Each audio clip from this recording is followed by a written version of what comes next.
What's going on, guys? Another iPhone 8 leaks and rumors. In the last week, there's been a lot of information I'd like to share with you, and this one's going to be more on the negative side. We've already had a couple videos where I discussed features that won't be happening that we wished would, and I've got even more to add to the list, starting with design. The iPhone 8 may not look how we predicted it, how we would like it to look like. In fact, it may be a step back from that. So we thought it would be bezel-less, it would look really high-tech, look cool, and according to Ming-Chi Kuo, this is how it should look like. But in the latest leak from Vanya Geskin, this is what the iPhone 8 may actually look like. As disappointing as it is, this picture here brought to the attention of Vanya Geskin by a guy that works at a shipping company that has to open these packages, inspect them, and apparently in a low security level, he managed to snap this picture. It actually looks very legitimate, something that Apple would do, package these screens in this manner. They've got ribbon cables attached to them and QR codes, so it certainly seems legitimate. But these displays are not the futuristic ones that we expected, that we hyped, that I personally would be proud to keep in my pocket. Although it is a step up from the current iPhone 7 Plus design, it's not as hoped. So it does look good, but man, what a disappointment from what we expected. The guy also mentioned that there are pallets full of these, confidently saying that this is probably the production run and not just a prototype. So, personally I've thought maybe these are prototypes, maybe these aren't the real deals, but no, he says that there are so many and he's used to seeing them around this time that this is the real deal. Now, thank goodness Vanya Geskin disagrees and thinks that the official one that we talked about might still be happening, but there's still some other supporting claims that might mean that this is the real thing. So the very same guy says that an investigation was opened immediately after the leaking of these photos and that Apple is trying to figure out where they came from. So that adds sort of credibility that this design might be the real deal. But man, please do not be this. I mean, this is just the lazy attempt that Apple tried to do the futuristic thing, beating Samsung in their own display game, but then just gave up and said, hey, we can't do it this year.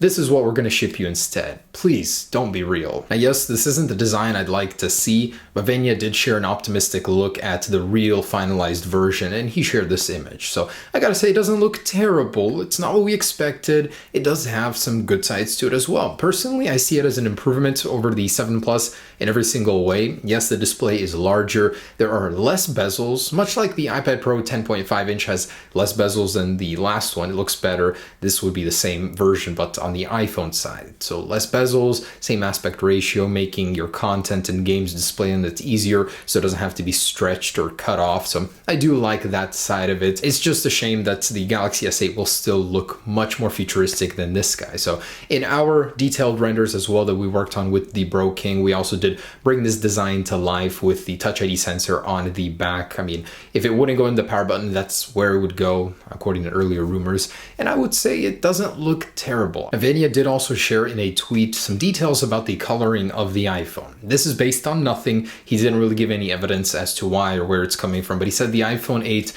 will come in 4 colors. Now, 3 are existing shades that we currently have, and the 4th one will be a new mirror-like finish. And he provided some images of cases to show what this could mean, either like a titanium mirror finish, maybe a glossy mirror silver finish, or just a goldish mirror, who knows? I mean, we'll have to see, but a mirror finish sounds interesting, much like jet black, which is almost mirror-like. It would probably be very difficult to keep clean. And just earlier today, this back panel, supposedly of the iPhone 8, has leaked from /leaks. It shows the cutouts for the vertical camera and really not much else. There's the Apple logo and the iPhone symbol on the bottom, no FCC labels, no small text down there, just that. So Vanya Geskin seems to think it is fake. Most likely it is super thin, but that's not out of the ordinary here. It's just that it's here so early and no description, no saying if it's legit or not. Apparently it might be fake, and I'm hoping it's not though, because it doesn't have Touch ID on the back in that circle ring underneath the Apple logo. So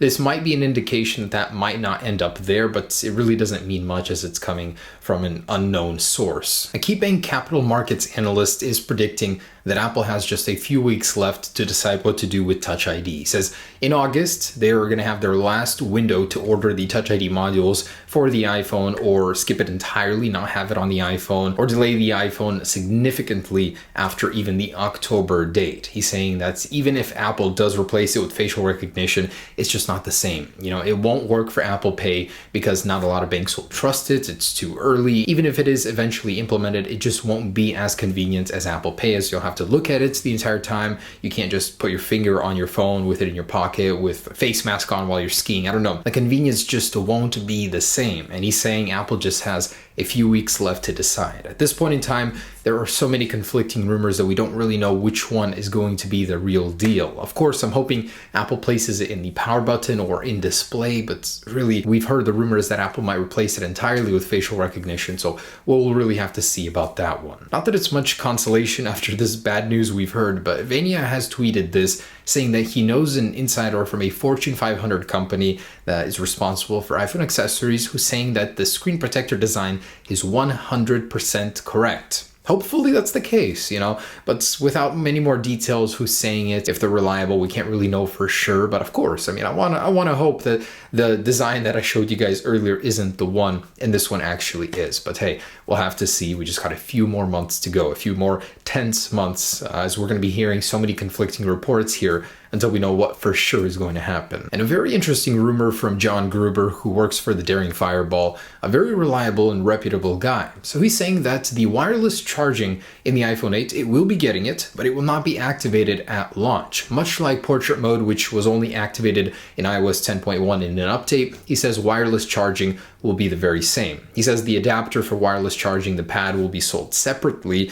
but that's not why Apple is going to be delaying it. He's saying there is either a software or hardware issue they need to figure out, maybe with the charging pad itself, who knows, maybe the software side of things, and then they'll only after a couple months, maybe in iOS 11.1, he said, release the wireless charging feature of the iPhone 8. All right, buckle in, kiddos. This next one is going to be some tough reality to take in. Also from John Gruber. In this one, he talks about the pricing of the iPhone 8, and I recommend you guys read it. I'll leave a link down below in the description. So, I'll give it to you guys straight. The iPhone 8 could potentially even stretch to $1,399. He says that's not unreasonable for Apple to go that high, starting at $1,249 with the flagship going to $1,399. That's just insane. Some of the reasoning he gives for this, of course, is the premium materials and all of that. It's going to be a professional phone. It's going to be aimed at the people that don't want to settle with the base, the 7S in this question.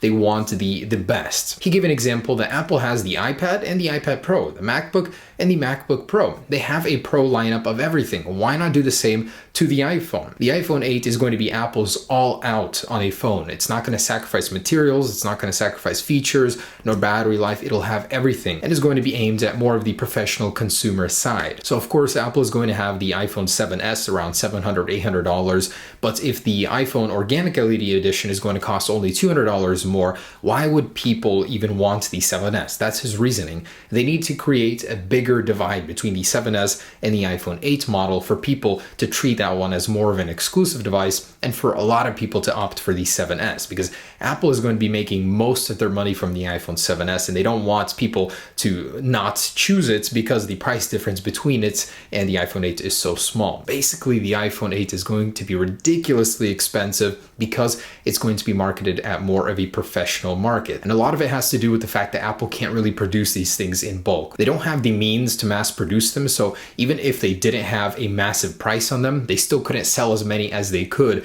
because they wouldn't be able to make enough. I hope that makes sense. Anyways, read it down below. It's not too long of a read, but it's really eye-opening for the strategy Apple's going to be using for the pricing on the iPhone 8. I will tell you guys one thing. At this price point, if I were to pay $1,250 up to $1,400 for my iPhone 8, it damn well better have that futuristic design that was so hyped on the internet. I don't want this square design, just a little evolution from the iPhone 7 Plus. No, I want a miracle phone that can heal me, that can make me breakfast, and that looks like it came from 2020. And tying into this report from Deutsche Bank, they actually did release a prediction that the iPhone 8 will not reach the sales of the iPhone 6. Basically, there was all this hype about a super cycle for the iPhone 8. Unfortunately, these guys think that's not the case because of the high price of the iPhone 8 and also because of the lack of carrier subsidies. So contracts are a thing of the past, and people aren't really being forced into commitment to get this new phone. So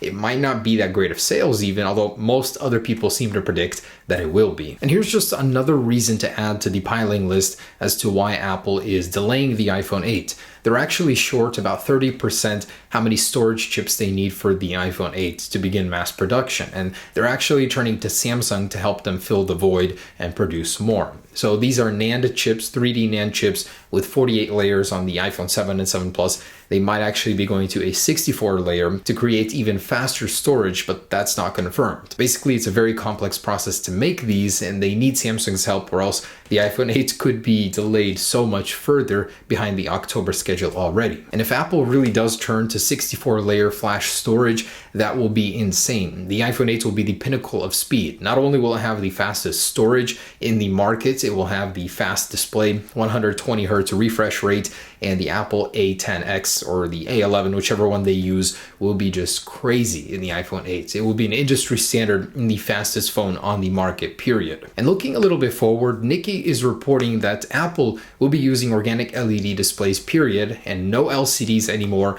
on their future iPhones. So starting in the second half of 2018, they will just be switching exclusively to organic LED. And beyond that, of course, micro LED is looming on the horizon.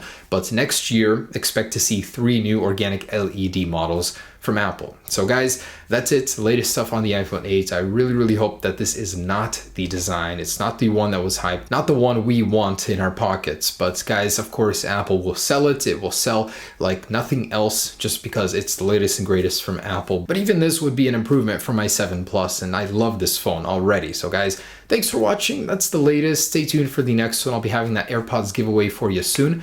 Have a great day, and we'll see what happens here in just a few months. Peace.